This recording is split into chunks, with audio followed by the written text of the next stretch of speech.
Magandang araw mga idol. Ang tanong ngayong araw ay ano na po ang nangyayari sa mundo ng kalingap?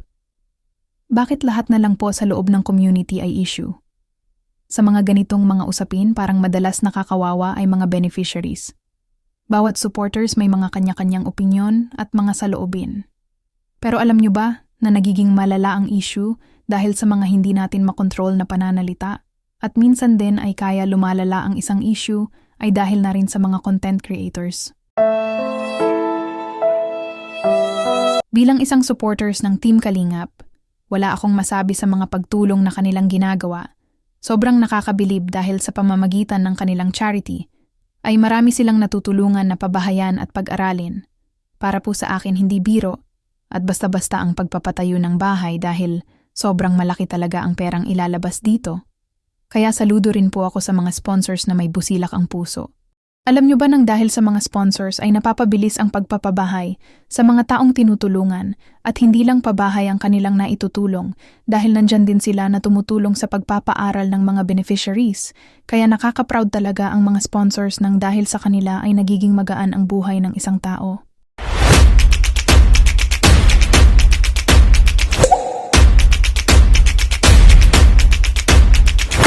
Bakit daw puro issue sa loob ng community? Dahil nga nasa mundo tayo ng social media, asahan na natin na maraming ibabato sa atin ng mga salita. Kahit ano pang gawin natin basta nakikita ng kamera wala tayong lusot. Lahat may mapupuna sa'yo ang tao. Gumawa ka man ng mabuti at hindi.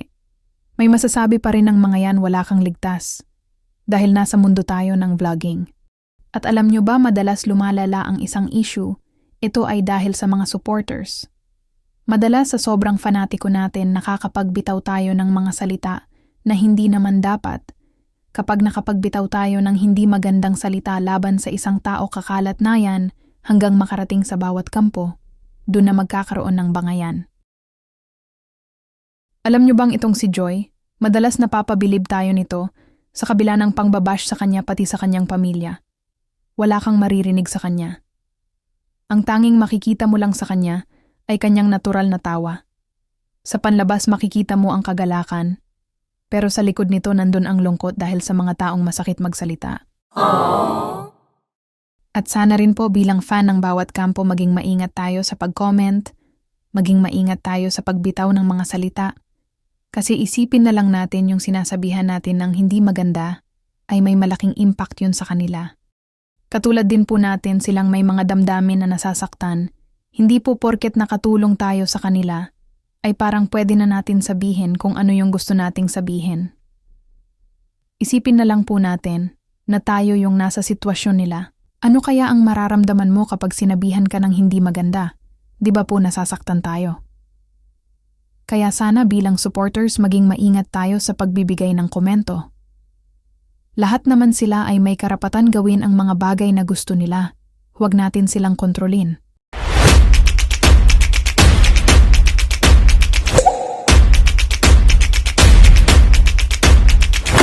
Sa dami nga ng mga issue na naglabasan, hindi nga nakaligtas ang ating legend Jomcar Love Team.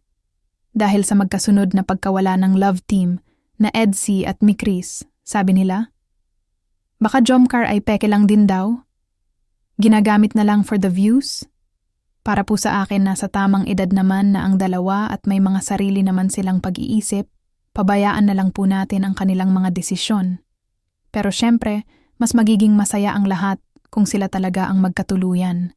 Pero sa ngayon po, huwag muna natin silang pangunahan. Unang-una si Carla ay nag-aaral pa at may kanya-kanya pa silang mga priorities. Kung sila talaga in the future, mas happy ang ending. Pero kung hindi naman po ay respetuhin na lang.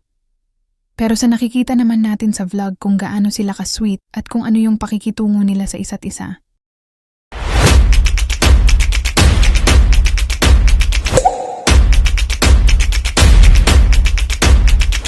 Ano nga ba ang nangyari sa tambalang Edsy?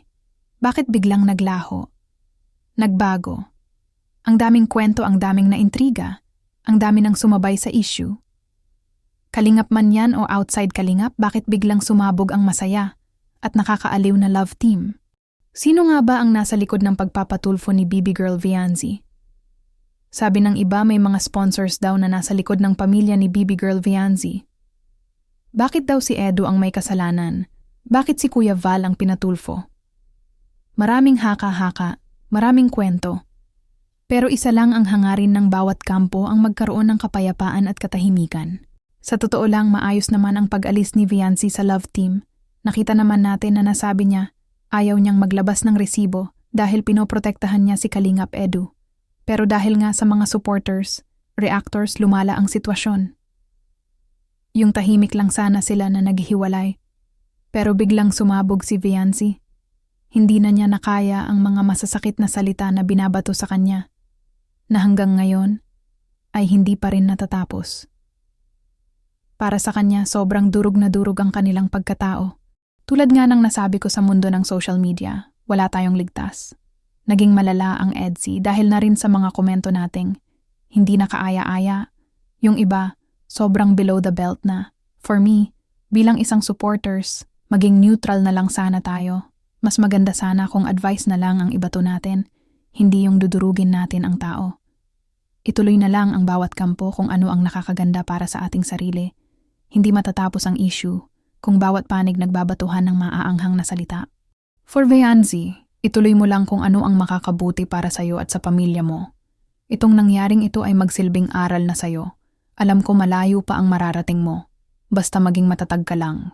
For Edu, ituloy mo lang din ang pagtulong mo. Lalo na sa ating mga kababayang naghihirap. Alam kong pagsubok lang ito sa buhay nyo. For Kuya Val, salamat sa'yo. Dahil napakaraming tao ang nagkaroon ng pag-asa. Naway, ipagpatuloy nyo lang ang inyong pagtulong. Marami mang balakid, pero laban lang. Sa mga supporters po, huwag po natin pag-awayin ang bawat kampo. Alam ko po pare-pareho po tayong nasaktan sa mga nangyari, pero wala po tayong magagawa. Pero sana po lawakan na lang po natin ang ating pag-unawa. Oo, may mali ang bawat panig. Pero huwag na po natin palalain ang sitwasyon para matapos na ang gulo.